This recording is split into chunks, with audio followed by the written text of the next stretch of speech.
दोस्तों इस वीडियो में हम कोई कैंडलस्टिक पैटर्न के बारे में नहीं समझने वाले हैं, कोई बियरिश बुलिश कैंडल्स को नहीं लेंगे, पर कैंडल्स के बारे में एक बहुत ही नॉर्मल और कॉमन बात को समझेंगे, जिन्हें अगर हम सही से समझ लेते हैं तो काफ़ी बार हम गलत ट्रेड लेने से बच सकते हैं। और अगर उस ट्रेड में है हम तो हम वहीं से अंदाज़ा लगा सकते हैं कि अब यहाँ से हमें एग्जिट कर जाना चाहिए। वैसे तो दोस्तों ये चीज़ हमारे सामने ही होती है, पर हम इसे कभी कभार नोटिस नहीं करते हैं, हम इस पर ध्यान नहीं दे पाते और उसी वजह से हम कभी कभार हम गलत ट्रेड में फंस जाते हैं या फिर ज़्यादा लॉस हो जाता है हमारा। जैसा कि दोस्तों आप यहाँ पर देख सकते हैं कि यहाँ पर स्टॉक कंसोलिडेट कर रहा था।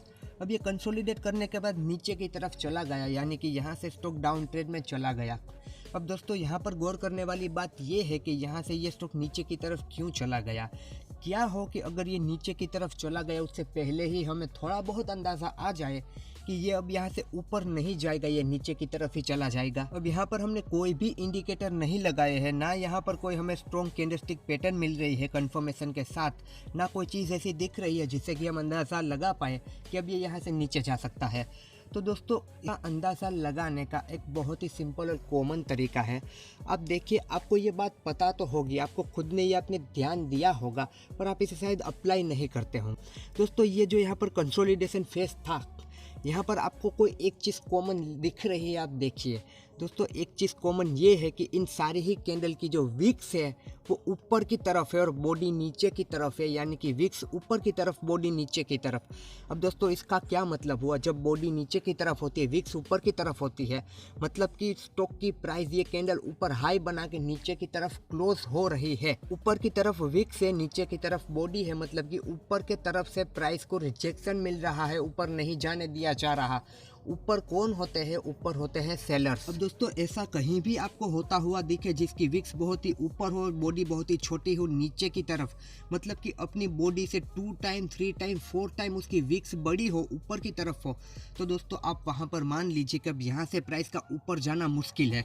अगर प्राइस को ऊपर जाना होता तो वो इतना टाइम यहाँ पर लेती ही नहीं, ऐसे कंसोलिडेशन फेज में आती ही नहीं, वो ऊपर की तरफ जा चुकी होती। अब दोस्तों कोई 1 या 2 कैंडल ऐसी बन गई तो ज़रूरी नहीं है कि ऐसा ही होगा।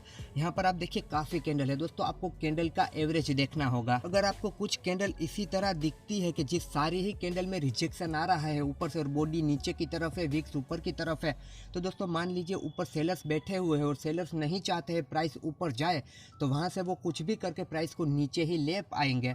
रेयर केस में ऐसा होगा कि प्राइस ऊपर ही चली जाए, पर ज़्यादातर तो ऐसा ही होगा कि प्राइस उसके बाद नीचे ही चली आएगी। अब ऐसा होता है तब आपको एक बार चेक कर लेना है कि वहाँ पर उसके ऊपर एक रेजिस्टेंस हो तो ज़्यादा अच्छा है, क्योंकि रेजिस्टेंस होगा वो भी एक कन्फर्मेशन हो जाएगी कि रेजिस्टेंस अब नहीं टूट सकता, वहाँ से सेलर्स उस प्राइस को ऊपर नहीं ले जाएंगे।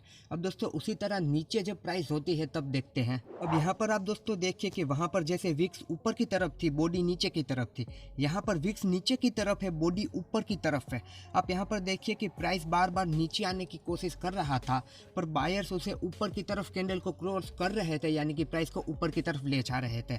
आप यहाँ पर देखिए कि यहाँ पर ऐसा हुआ, उसके बाद एक स्ट्रॉन्ग कैंडल बन गई, अगेन वहाँ पर थोड़ा बहुत कंसोलिडेट हुआ ऊपर नीचे, पर बॉडी ऊपर की तरफ ही थी ज़्यादातर। वहाँ पर कैंडल कुछ श्रिंक होने लगी, थोड़ी छोटी छोटी कैंडल बनने लगी, पर ये इसकी बॉडी है वो ऊपर की तरफ ही जाने लगी और विक्स नीचे की तरफ थी। तो नीचे कौन होता है? नीचे होते हैं बायर्स, जो प्राइस को नीचे से ऊपर की तरफ ले जाते हैं। दोस्तों सेलर्स हमेशा प्राइस को ऊपर से नीचे की तरफ लाते हैं, बायर्स हमेशा प्राइस को नीचे से ऊपर की तरफ लाते हैं। तो विक्स नीचे है, बॉडी ऊपर है, उसका मतलब कि नीचे बायर्स है, बायर्स उस कैंडल को ऊपर की तरफ क्लोज कर रहे हैं, मतलब कि बायर्स चाह रहे हैं कि यहाँ से प्राइस ऊपर जाए, और आप देख सकते हैं कि यहाँ से बायर्स प्राइस को ऊपर की तरफ भी ले गए। दोस्तों आप कोई भी चार्ट चेक कर लो, इस तरह कैंडल के एवरेज को देख लो, आप विक्स को, बॉडी को कंपेयर कर लो, आपको यही सारी चीजें कॉमन वहां पर नजर आ जाएंगी। एंड ये बात कोई 1 या 2 कैंडल से डिसाइड नहीं होती है, आपको कुछ थोड़ी सी कैंडल देखनी है। और रही बात टाइम फ्रेम की दोस्तों, तो इंट्राडे कर रहे हैं तो 5 मिनट 15 मिनट में भी आप देख सकते हैं। उसके बाद स्विंग ट्रेडिंग कर रहे हैं 1 आवर 4 आवर या फिर उनसे ज़्यादा दिनों के लिए करना है तो 1 डे।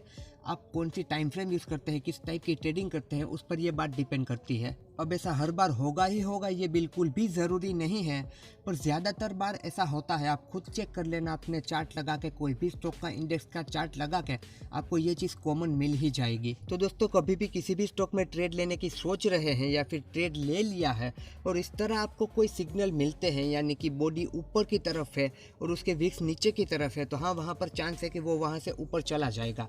और बॉडी नीचे की तरफ है, विक्स ऊपर की तरफ है, मतलब कि प्राइस को रिजेक्शन मिल रहा है, तो वहाँ से चांसेस है कि प्राइस नीचे की तरफ आ जाएगा।